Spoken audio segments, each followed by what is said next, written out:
What's up, y'all? Welcome back to the channel. Today we gonna talk about what is the SIG P211 performing like after 1,000 rounds. Now we haven't quite made it to 1,000 rounds yet. Today we will though. After today's range time, we will make it to 1,000 rounds. Now the P211 has just been the gun for me. It might even be my 2026 gun of the year.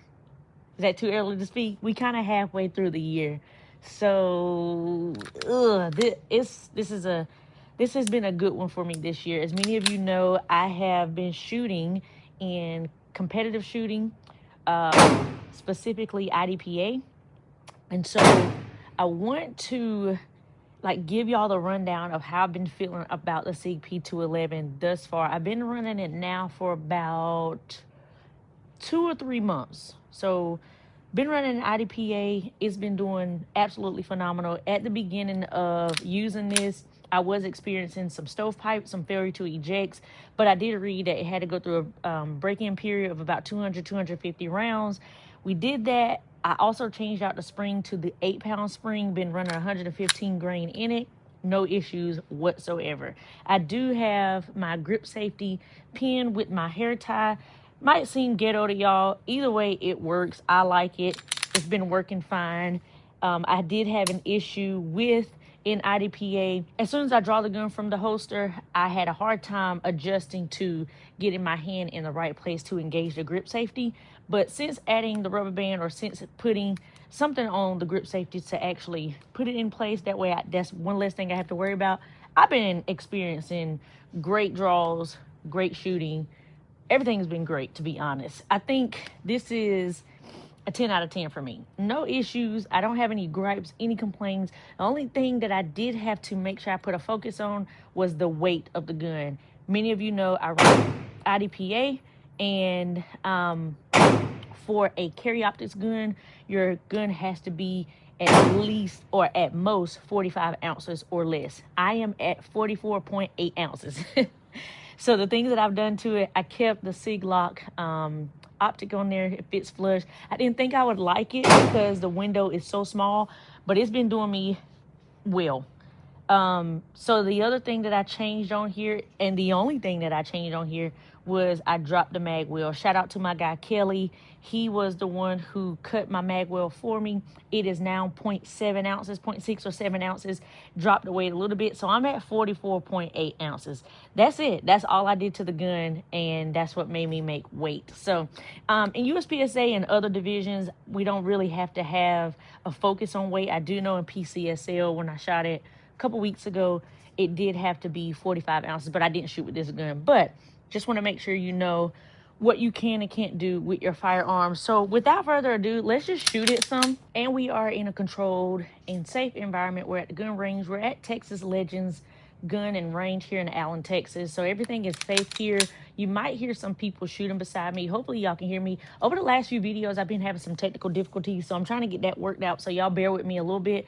But let's go with the first of all, this is the 17 round AXG Legion mag. I'm using this mag because in IDPA, this is the mag that is compliant. It's 126 millimeters like it's supposed to be. So this is the mag that I'm using. I'll show y'all the mags that came with the gun that I could use in like USPSA or PCSL. Y'all can tell that this gun is getting in there because that slide is getting buttery smooth. All right, here we go. Y'all want to see from an angle? All right, here we go.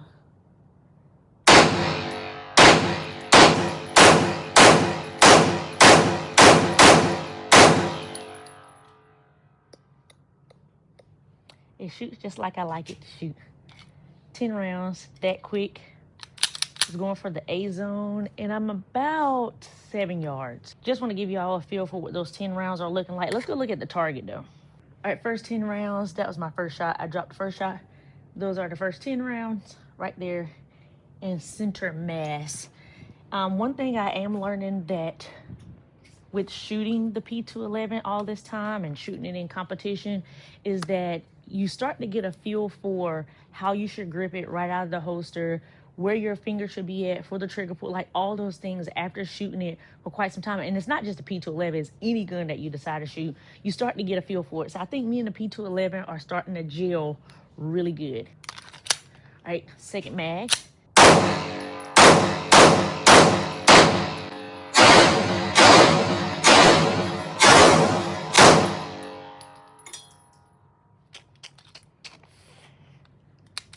That's 20 rounds already.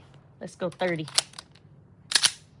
Man, I don't know if it's because it's been broken in or if it's that 8-pound spring, but that thing is butter.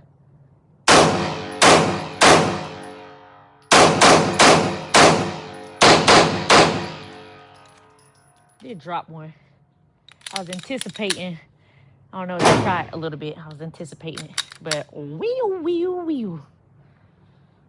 That's 30 rounds. All right, here we have my 23 round mag, but I'm only shooting 10 in there. Now, one thing I do like about these mags is that they do have the load indicator on the back, whereas the AXGs, you don't have that. And it kind of makes it difficult in IDPA because,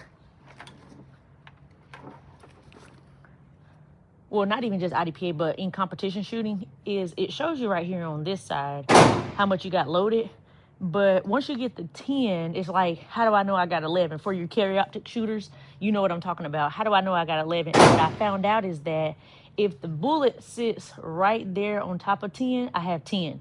If I see in between two bullets, then I have 11. That's how I've been knowing. And if all else fails, if I forget, I just take all the bullets out and then count and put them in there that way. But I am a huge fan of the loader indicators on the back. So I've got 10 right here with the 13 round. That's what that's looking like. I don't know. It's just something about the extensions just makes the gun look better. I don't know how much I'm going to talk about that slide.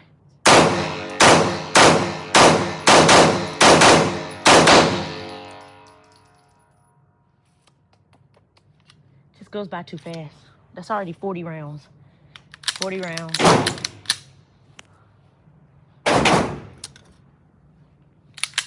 Look at the trigger.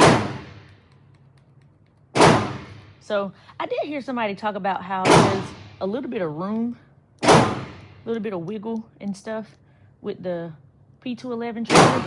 But so far, you know, I'm not a gun smith, so I don't really know all the details behind the triggers, but there is a little bit of wiggle in there, left and right and up and down. So I don't know, maybe I get my boy Kelly to look at it. He's told me a whole bunch of stuff about the 2011 platform. So so far I don't think it's causing me any issues. It's working fine, but I do notice a little wiggle. But I do want to show y'all what the trigger is looking like. So a little bit of room there, and then I think it's pretty spicy. I've heard that you can tune it. I don't know how to do all that, but so far it's working fine for me. All right, got my 21 round magazine. Now, still got 10 in there. We'll go with 10. And that's what that's looking like with the 21 round in there. Let's see. Let's drop the slide. And let me show y'all what that looks like. I really do like the slide drop or the slide release that you have there. It drops really smooth, especially when I'm on a reload at a competition and I go to slide lock. I just put my support hand there, use my support hand thumb, drop it, and I'm right back in the game. So let's go headshots.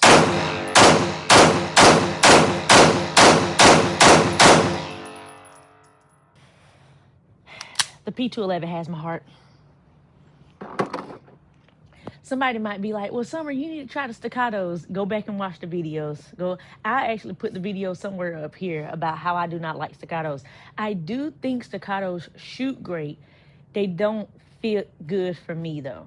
The performance in hand, the feel of the gun, the comfort of the gun in my hand, it just does not fit me. And I've shot a number of them, and they all feel the same. It's somewhere up in this area of the staccato world or the staccato platform that it just does not do good for me. Another 21 round.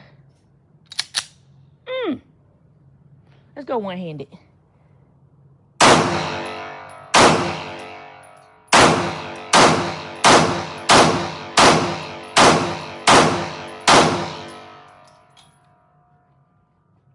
And all those were headshots. Let's go take a look at it.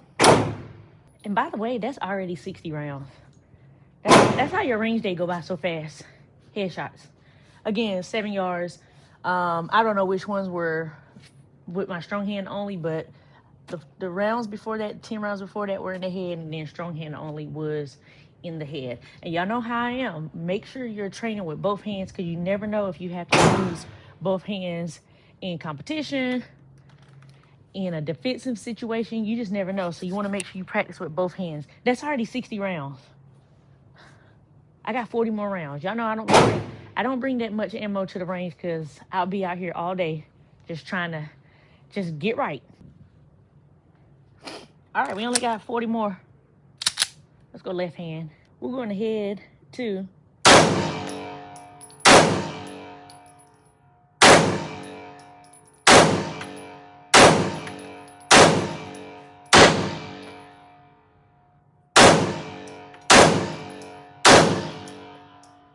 I did drop one by the ear, by the way. There is one right there, slightly outside of the ear. So that was left hand only. I do want to show y'all the Romeo X on here. This is that SIG lock footprint. If you look down the optic here, there it is. So I'm running the donut on here. And to be honest with you, I can't remember if this one gives you the single dot or not, the single dot presentation or not. I don't think so. Hold on, let me look. Okay, yes, it does. So you press and hold the down button, and you're able to get the single dot presentation. Let me turn it up and show y'all. Yeah, so you get that option to have a single dot. So you get that option to have the single dot presentation. I don't even know if y'all can see it, but single dot presentation, or you can have the donut. And to be honest with you, I didn't even know you could have the single dot presentation. I just thought you could only have the donut. Oh, and you can have the donut without the dot in the middle. I didn't even know that. But my preference is the donut with the dot in the middle. For some reason, it presents a little bit better when I get ready to draw the gun and I get on target. I can see it a lot better than the single dot. Let's hit a couple double taps. This is one thing I've been working on, especially with competitive shooting, is as soon as you get on target, how to put double taps on paper very fast. That next follow-up shot needs to be as fast as possible. All right, so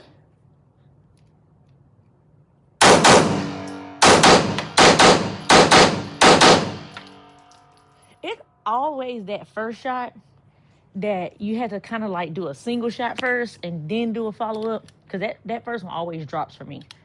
So far, y'all been seeing we've been getting lockbacks, which is great. I did hear from a guy, Mike, that shoots with us in IDPA, that the black followers weren't allowing the bullet to seat properly, but the orange ones were. So he was asking me about that. So far, my AXG Legion magazines with the black followers have been seating fine, and they also lock back. All right, we almost to the end. It's the second to the last mag.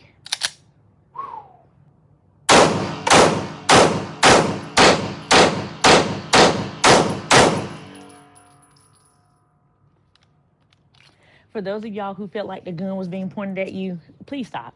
I can't stand when people do that. Why would you point the gun at me? Number one, it's a video.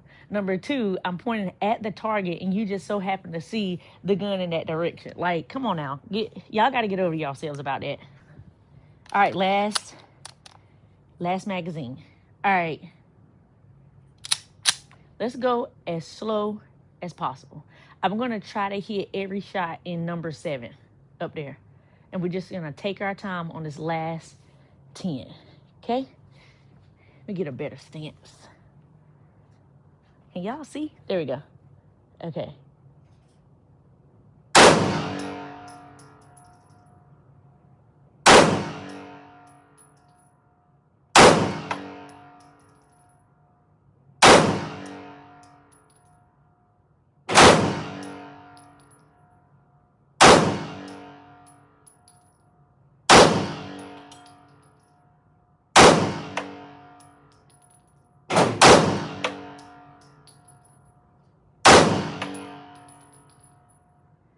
That's interesting. I should do that from now on. Safety. Let me show y'all what I just did. Okay, so I wanted to hit the 7 right here with 10 shots. So I wanted to hit the 7 with 10 shots, and that's what my groupings were looking like. Slowing it down, making sure we can hit the 7. I was aiming at the 7, but my shots were right here. So again, that was at 7 yards. I do have my optic zeroed at 12 yards for competition purposes, but that's the way the grouping is looking right there. All right, y'all, that was 100 rounds that fast. We had 1,000 rounds with the P211. Other than the break-in period, no issues with this nice looking baby. Let's see if I like the 23 round mag. Okay, 23 round mag, or, and it is getting pretty hot, the 21 round mag. Let's see. I don't know. I think the 23 looks good. Just has a bit of an extra, like, the 23 just has a bit of an extra oomph to it down there at the bottom. Y'all, I believe I can say it confidently. I guess being that I haven't shot many guns this year so far, but I can probably say it confidently that the SIG P211 is my, drop the hammer, is my 2026 gun of the year. I think it has to be. Obviously, I'm running it a lot more than any of my other guns, but the performance on this thing is top tier. It really is. It's beefy, it's beautiful, it performs. It's a 2011. It feels good. It's comp, which y'all know I like comp guns. It's running for me in competition. I really don't have any complaints about it. As I shoot it more, I'll get more acquainted with, you know, the desire that I have for it, whether it's tuning, whether it's changing out this spring, whether it's doing that. It is my 2026 gun of the year. What y'all think? If you have the P211, I know you're probably going to agree with me as far as the shoot, as far as how good it treats you, as far as the looks and everything. It might not be your 2026 gun of the year, but for me, so far here in the month of May, I'll have to say it is. All right, y'all, let me know down in the comment section. I used to be in the shoe world a little bit, and, you know, halfway between the year, you start talking about your shoe of the year, your sneaker of the year. We might be a tad bit early, but y'all let's just talk about it. Halfway through the year, what's your gun of the year so far? It doesn't have to be a handgun. It could be a rifle. It could be a rifle. It could be a revolver. It could be a shotgun. Whatever the firearm is. What's your 2026 firearm of the year? Y'all drop it down in the comment section below, and make sure y'all subscribe to the channel. Shout out to all of you who have become a member. Thank you guys for following all my social media platforms down here. If you want to stay up to speed with me, make sure you follow me on Facebook and or Instagram. You'll see some things outside of YouTube that you won't necessarily see here. You'll see them over there on those platforms. So y'all let me know down in the comment section, and until next time, stay armed, stay safe, and stay vigilant. Peace.